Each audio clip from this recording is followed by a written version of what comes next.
నిన్న సాయంత్రం కురిసిన అకాల వర్షము, గాలి దుమాలం మరియు వనగండ్లవాడ పడి నర్సాపూర్ అసెంబ్లీలో అన్ని మండలాలలో కూడా మరి రైతులు పెద్ద ఎత్తున నష్టపోయారు. వడ్లు మొత్తము తయారైన వడ్లు వనగండ్ల వానకు మొత్తం వడ్లు రాలిపోవడం జరిగింది. చాలా వరి పొలాలలో ఎక్కడ తిరిగినా కానీ వరిలో మొత్తం మడిలో ఎక్కడ చూసినా కానీ వడ్లు ఎండబోసినట్టుగా కింద రాలిపోయినాయి. మరి అదేవిధంగా నిన్న మొన్న 2-3 రోజుల నుంచి కోతలు కూడా స్టార్ట్ అయినాయి. ఆ కోసిన కూడా కుప్పలు పోసిరు, మంచి స్థలాలు లేక కుప్పలు పోసిరు. అవి కూడా వడ్లు కూడా మొత్తం నానిపోయి నల్లగా కావడం జరిగింది.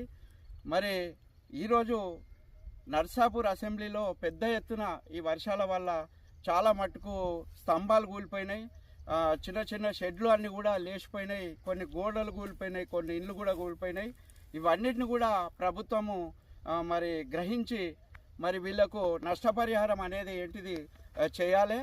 మరి ఇప్పటికైతే చూసినట్టయితే టోటల్గా వరి మొత్తం అందరి వచ్చినాయి. 70% మొత్తం వడ్లు రాలిపోయి రైతులంతా కూడా దీనాస్థితుల పరిస్థితిలో ఉన్నారు. వారికి భారీ ఎత్తున నష్టం జరిగింది. ఈ ప్రభుత్వాన్ని మేము ఒకటే కోరుతున్నాము, మరి ప్రభుత్వము ఉన్నట్టయితే ఈ రైతుల కోసం వీళ్ళ నష్టపరిహారం ఏంటిది అనేది ఎంబడే చెప్పాలి. అదేవిధంగా కళ్ళాలలో ఉన్న వడ్లు కూడా ఎప్పుడు కానీ కొయ్యంగానే 2-3 రోజులలో వాళ్ళ వడ్లు ఎండుతున్నాయి. ఆ వడ్లను కూడా ఎంబడెంబడే కళ్ళాల మీద తీసుకొని వడ్లను ఎంబడే కొనుగోలు కేంద్రాలు ఏర్పాటు చేసి కొనాలి.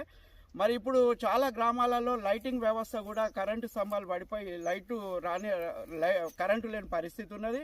మరి ఈ స్తంభాలు కూడా ఎంబడే నేను నర్సాపూర్ ఏడీ గారికి ఒకటే చెప్తున్నా, ఏంటిదంటే మీరు ఎంబడే యుద్ధ ప్రాతిపదికన మరి ఈ యొక్క కరెంటు స్తంభాలను, ఇరిగిపోయిన స్తంభాలను అన్నింటినీ పునరుద్ధరించి మళ్ళీ కొత్త స్తంభాలను వారికి ఏర్పాటు చేయాలని, మరి అదేవిధంగా ఆర్డీఓ గారికి ఈ నష్టపోయిన రైతులకు అందరికీ కూడా నష్టపరిహారాన్ని ఖచ్చితంగా తొందరగా ఇప్పించాలని కోరుతున్నాను.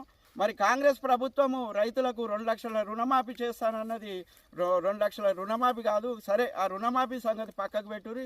కనీసం ఇప్పటికైనా రైతులను పట్టించుకొని ఈ యొక్క రైతుల ఘోష విని మరి వీళ్ళకి నష్టపరిహారాన్ని ఎంబడే ప్రతి ఎకరాకు నష్టపరిహారం 20 నుంచి 30 వేల రూపాయలు చెల్లించాలని చెప్పి బీజేపీ పార్టీ తరఫున మేము కోరుతున్నాము.